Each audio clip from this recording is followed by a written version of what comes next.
ನಾವೀಗ HSR layout ವಾರ್ಡ್ನಲ್ಲಿದ್ದೀವಿ. ಇದು ಬೊಮ್ಮನಹಳ್ಳಿ ವಿಧಾನಸಭಾ ಕ್ಷೇತ್ರಗಳಲ್ಲಿ ಬರ್ತಕ್ಕಂಥ ವಾರ್ಡ್ಗಳಲ್ಲಿ ಒಂದಾಗಿದೆ. ಮೊದಲು ಕಾರ್ಪೊರೇಟರ್ ಇದ್ದರು, ಕಾರ್ಪೊರೇಟರ್ ನೋಡ್ತಾ ಇದ್ರು, ಅವರು ಇಲ್ಲ ಈಗ MLAಗೆ ನಾವು ಪ್ರತಿಯೊಂದು ಹೇಳೋಕ್ಕಾಗಲ್ಲ. ಈ ಹೋಟ್ಲ್ ಮಾಲೀಕರಿಗೆ ಅವ್ರ ಬಿಸ್ನೆಸ್ ಆಗಬೇಕು, ಎಲ್ಲಂದ್ರಲ್ಲಿ ಪಾರ್ಕಿಂಗ್ ಮಾಡ್ತಾರೆ. ಅಂದರೆ ಸೆಕ್ಟರ್ 6ಅಲ್ಲಿ ಚರಂಡಿಗಳು ಬ್ಲಾಕ್ ಆಗಿಬಿಟ್ಟು ಮೇಲ್ಗಡೆ ಬಂದ್ಬಿಡುತ್ತೆ. ಆವಾಗ ವೆಹಿಕಲ್ ಹೋಗೋಕ್ಕೆ ತುಂಬ ಕಷ್ಟ ಆಗುತ್ತೆ ಸರ್. ಈ ಕ್ಷೇತ್ರದ ಶಾಸಕರು ಸತೀಶ್ ರೆಡ್ಡಿ ಅವರಾಗಿದ್ದಾರೆ. ನೋಡೋಕ್ಕೆ ಈ ವಾರ್ಡು ಭಾಳ ಹೈಫೈ ಆಗಿ ಕಾಣಿಸ್ತಾ ಇದೆ. ರಸ್ತೆಗಳು ನೀಟಾಗಿ ಕಾಣಿಸ್ತಾ ಇದ್ದಾವೆ, ಸ್ವಚ್ಛತೆಯಿಂದ ಕೂಡಿದೆ ಅಂತ ಮೇಲ್ನೋಟಕ್ಕೆ ಅನಿಸುತ್ತೆ. ಆದರೆ ಒಳಗಡೆ ಹೋಗಿ ನೋಡಿದ್ರೆ ಹೇಗಿದೆ ಗೊತ್ತಿಲ್ಲ, ಹೈಜೆನಿಕ್ ಆಗಿ ಇದೆಯಾ ಅನ್ನುವಂಥದ್ದು ನಮ್ಮ ಪ್ರಶ್ನೆ ಆಗಿದೆ. ಮತ್ತು ಇಲ್ಲಿನ ನಿವಾಸಿಗಳು ಏನೆಲ್ಲ ಸಮಸ್ಯೆಗಳನ್ನು ಇನ್ನೂ ಕೂಡ ಏನಾದರೂ ಎದುರಿಸ್ತಾ ಇದ್ದಾರಾ? ಬನ್ನಿ, ಈಗ ಚುನಾವಣೆ ಬಂತು ಅಂತಂದರೆ ಈ ವಾರ್ಡ್ನ ಕಾರ್ಪೊರೇಟರ್ ಯಾರಾಗಲಿದ್ದಾರೆ ಅನ್ನುವಂಥದ್ದು ನಮ್ಮ ಪ್ರಶ್ನೆ ಆಗಿದೆ. ಇಲ್ಲಿನ ನಿವಾಸಿಗಳು ಏನು ಹೇಳ್ತಾರೆ ಬನ್ನಿ ಕೇಳುವ. ಏನೂ ಸಮಸ್ಯೆ ಇಲ್ಲ ಸದ್ಯಕ್ಕೆ, ಎಲ್ಲ ತೊಂದರೆ ಏನಿಲ್ಲ, ಆರಾಮಾಗಿದೆ, ಚೆನ್ನಾಗಿದೆ. ಹೊಸ ವಾರ್ಡೇನಿಲ್ಲ, ಹಳೇದೆ. ಗುರುಮೂರ್ತಿ ರೆಡ್ಡಿ ಅವರಿದ್ರು, ಎಲ್ಲ ಚೆನ್ನಾಗಿದೆ. ಇನ್ನು ಶಾಸಕರ ಬಗ್ಗೆ ಏನು ಹೇಳ್ತೀರಿ? ಅವ್ರ ಬಗ್ಗೆ ಮಾತಾಡಂಗೆ ಇಲ್ಲ, ಏನು ಎಲ್ಲ ಇಂಪ್ರೂವ್ಮೆಂಟ್ಗೆ ಅವರೇ ಕಾರಣ. ಇಲ್ಲಿ ಎಲ್ಲ ಚೆನ್ನಾಗಿದೆ ಸರ್. HSR ಅಲ್ಲಿ ಇರೋಕ್ಕೆ ಚೆನ್ನಾಗಿದೆ, ತುಂಬ ಚೆನ್ನಾಗಿತ್ತು.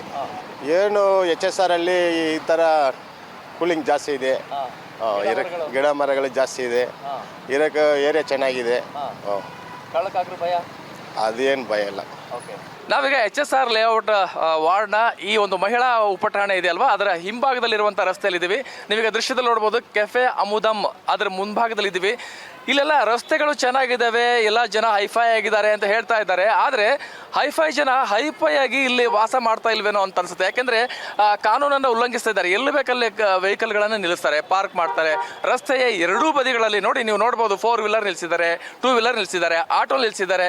ಅಂದರೆ ಒಂದು ಸಿಸ್ಟಮ್ಯಾಟಿಕ್ ಅನ್ನುವಂಥದ್ದು ಇಲ್ಲಿ ಕಾಣಿಸ್ತಾ ಇಲ್ಲ. ಹಾಗಾದರೆ ಇಲ್ಲಿನವರು ಏನು ಹೇಳ್ತಾರೆ, ಇದೆಲ್ಲ ಒಪ್ಕೊಂಡ್ಬಿಟ್ಟಿದ್ದಾರಾ? ಮತ್ತು ಸಂಚಾರಿ ನಿಯಮಗಳನ್ನು ಉಲ್ಲಂಘನೆ ಅಂತೂ ಯಥಾವತ್ತಾಗಿ ನಡೀತಾ ಇದೆ. ಇಲ್ಲಿನ ಪೊಲೀಸರು ಏನು ಹೇಳ್ತಾರೆ ಮತ್ತು ಇವ್ರ ಬಗ್ಗೆ, ಕಾನೂನು ಉಲ್ಲಂಘಿಸೋರ ಬಗ್ಗೆ ಜನ ಏನು ಹೇಳ್ತಾರೆ ಕೇಳೋಣ. 2 ವೀಲರ್ ಪಾರ್ಕ್ ಎಲ್ಲ ಇದೆ, ಓಕೆ. ಅದ್ರ ಪಕ್ಕದಲ್ಲಿ ಬಂದು ಕಾರುಗಳು ನಿಲ್ಲಿಸ್ಬಿಟ್ಟು ಸಾರ್ವಜನಿಕರಿಗೆ ತೊಂದರೆ ಮಾಡ್ತಾರೆ. ಬೇರೆ ಆ ಕಡೆ ಈ ಕಡೆ ಗಾಡಿ ಬರೋಕ್ಕಾಗಲ್ಲ, ಈ ಕಡೆ ಗಾಡಿ ಹೋಗೋಕ್ಕಾಗಲ್ಲ. ಆ ಥರ ಪಬ್ಲಿಕ್ಕಿಗೆ ತೊಂದರೆ ಮಾಡ್ತಾರೆ ಸರ್. ಇದು BBMP ಲಿಮಿಟಲ್ಲಿರುವಾಗ ಈ BBMP ಅಧಿಕಾರಿಗಳು ಬಂದು ಕೂಡ ಅದನ್ನು ಒಂಚೂರು ಗಮನ ಕೊಡಲ್ಲ. ಮೊದಲು ಕಾರ್ಪೊರೇಟರ್ ಇದ್ದರು, ಕಾರ್ಪೊರೇಟರ್ ನೋಡ್ತಾ ಇದ್ರು, ಅವರು ಇಲ್ಲ ಈಗ MLAಗೆ ನಾವು ಪ್ರತಿಯೊಂದು ಹೇಳೋಕ್ಕಾಗಲ್ಲ. ಈ ಹೋಟ್ಲ್ ಮಾಲೀಕರಿಗೆ ಅವ್ರ ಬಿಸ್ನೆಸ್ ಆಗಬೇಕು, ಎಲ್ಲಂದ್ರಲ್ಲಿ ಪಾರ್ಕಿಂಗ್ ಮಾಡ್ತಾರೆ. ಪೊಲೀಸರು ಅದನ್ನು ತೊಗೊಳ್ತಾ ಇಲ್ಲ, ಗಮನಕ್ಕೆ ಬರ್ತಾ ಇಲ್ಲ. ಅಲ್ಲ, ಅವರು ಕೆಲಸ ಕಾರ್ಯಗಳಂದ್ರೆ ಅವ್ರಿಗೆ ಯಾರು ಇನ್ಫಾರ್ಮೇಷನ್ ಕೊಡೋರು ಇಲ್ವಲ್ಲ. ಕಾರ್ಪೊರೇಟ್ ಇದ್ದರೆ ಡೈಲಿ ರಿಪೋರ್ಟ್ ಮಾಡ್ತಾಯಿದ್ರು. ನೆಗ್ಲಿಜೆನ್ಸಿ ಆಗಿದೆ ಅಷ್ಟೇ. ಇಲ್ಲ, ಈ ಥರ ಪಾರ್ಕ್ ಮಾಡೋಂಗಿಲ್ಲ ಸರ್. ಆ್ಯಕ್ಚುಲಿ ಏನು BD ಅಂತ ಏನು ಲೇಔಟ್ ಮಾಡಿದ್ದಾರೆ, ಅದರಲ್ಲಿ ಅದಕ್ಕೆ ಆದಂಥ ಒಂದು ಪಾರ್ಕಿಂಗ್ ಜಾಗವನ್ನು ಮಾಡಿಕೊಡ್ಬೇಕು. GBAದವರು ಮಾಡಿಕೊಡ್ಬೇಕು. ಅವಾಗ ಏನಾಗುತ್ತೆ ಅಂದರೆ ಎಲ್ಲ ಅಡ್ಡದಿಡ್ಡಿಯಾಗಿ ಪಾರ್ಕ್ ಮಾಡ್ತಾರೆ, ಜನಗಳು ಹೋಗೋಕ್ಕೆ ಅನುಕೂಲನೇ ಇಲ್ಲ. ಪೊಲೀಸರಿಗೆ ಇದೆಲ್ಲ ಗೊತ್ತಿದ್ದು ಕೂಡ ಸುಮ್ಮನೆ ಬಿಡ್ತಾ ಇದ್ದಾರೆ. ಮತ್ತೆ ಅವ್ರಿಗೆ ಅನುಕೂಲ ಆದಾಗ ಫೈನ್ ಹಾಕೊಳ್ಳೋದು, ದುಡ್ಡು ವಸೂಲು ಮಾಡೋದು, ಇಂಥ ಒಂದು ದಂಧೆಗಿಳಿದಿದ್ದಾರೆ ಪೊಲೀಸರು ಅಂತ ಇಲ್ಲಿನ ನಿವಾಸಿಗಳು ಆರೋಪ ಮಾಡ್ತಾ ಇದ್ದಾರೆ. ಬನ್ನಿ ಮತ್ತೊಂದು ಏರಿಯಾಕ್ಕೆ ಹೋಗೋಣ, ಅಲ್ಲಿನ ಜನ ಏನು ಹೇಳ್ತಾರೆ ಕೇಳುವ. ಇದು ಗ್ರೇಟರ್ ಬೆಂಗಳೂರು ಪ್ರಾಧಿಕಾರದ ದಕ್ಷಿಣ ನಗರ ಪಾಲಿಕೆಯ ವ್ಯಾಪ್ತಿಯಲ್ಲಿ ಬರುವ HSR ಲೇಔಟ್. ಹೈಫೈ ಜನರೇ ಅಧಿಕ ವಾಸವಾಗಿರುವ ಈ ವಾರ್ಡ್ GBA ಮೀಸಲಾತಿ ಪ್ರಕಾರ ಈ ಬಾರಿ ಸಾಮಾನ್ಯ ವರ್ಗಕ್ಕೆ ಸೇರಿದ್ದಾಗಿದೆ. ಈ ಹಿಂದೆ ಗುರುಮೂರ್ತಿ ಎಂಬುವರು HSR ಲೇಔಟ್ ವಾರ್ಡ್ನ ಕಾರ್ಪೊರೇಟರ್ ಆಗಿದ್ದರೆಂದು ಇಲ್ಲಿನ ಕೆಲವರು ನೆನಪಿಸಿಕೊಳ್ತಾರಷ್ಟೇ. GBA ಚುನಾವಣೆ ಎದುರಾದರೆ ವಾರ್ಡ್ನ ಕಾರ್ಪೊರೇಟರ್ ಯಾರಾಗಲಿದ್ದಾರೆ ಅನ್ನೋ ಪಬ್ಲಿಕ್ ಟೆಕ್ಸ್ಟ್ನ ಪ್ರಶ್ನೆ ಸ್ಪಷ್ಟವಾದ ಉತ್ತರ ಸಿಗಲಿಲ್ಲ.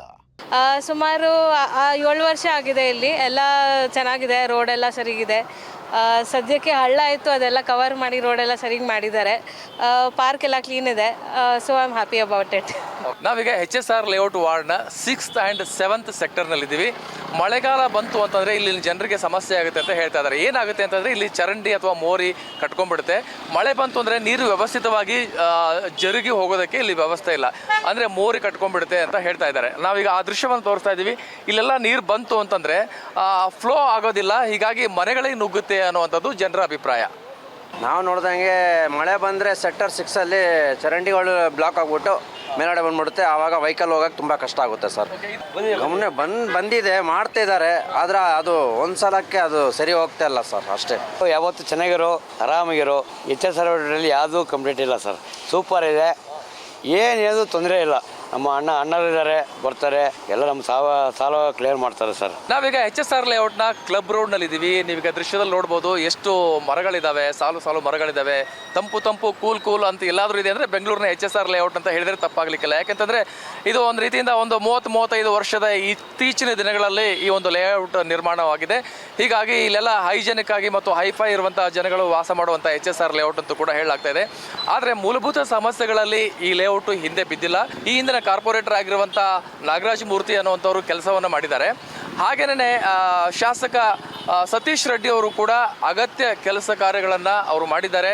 ಆದರೆ ನಮ್ಮ ಕ್ಷೇತ್ರಕ್ಕೆ ಅವರು ವಿಸಿಟ್ ಮಾಡೋದನ್ನು ನಾವು ನೋಡಿಲ್ಲ ಅನ್ನುವಂಥ ಅಭಿಪ್ರಾಯವನ್ನು ಜನ ವ್ಯಕ್ತಪಡಿಸ್ತಾ ಇದ್ದಾರೆ. ಒಟ್ಟಿನಲ್ಲಿ HSR ಲೇಔಟು ಹೈಫೈ ಆಗಿದೆ, ಆದರೆ ಇನ್ನಷ್ಟು ಹೈಜೆನಿಕ್ ಆಗಬೇಕು ಅನ್ನುವಂಥದ್ದು ಇಲ್ಲಿನ ನಿವಾಸಿಗಳ ಅಭಿಪ್ರಾಯವಾಗಿದೆ. ಕ್ಯಾಮ್ರಾ ಪರ್ಸನ್ ರುದ್ರೇಶ್ ಜೊತೆ ನಾನು ಚನ್ನವೀರ್ ಸಗರ್ನಾಳ್, ಪಬ್ಲಿಕ್ ನೆಕ್ಸ್ಟ್, ಬೆಂಗಳೂರು.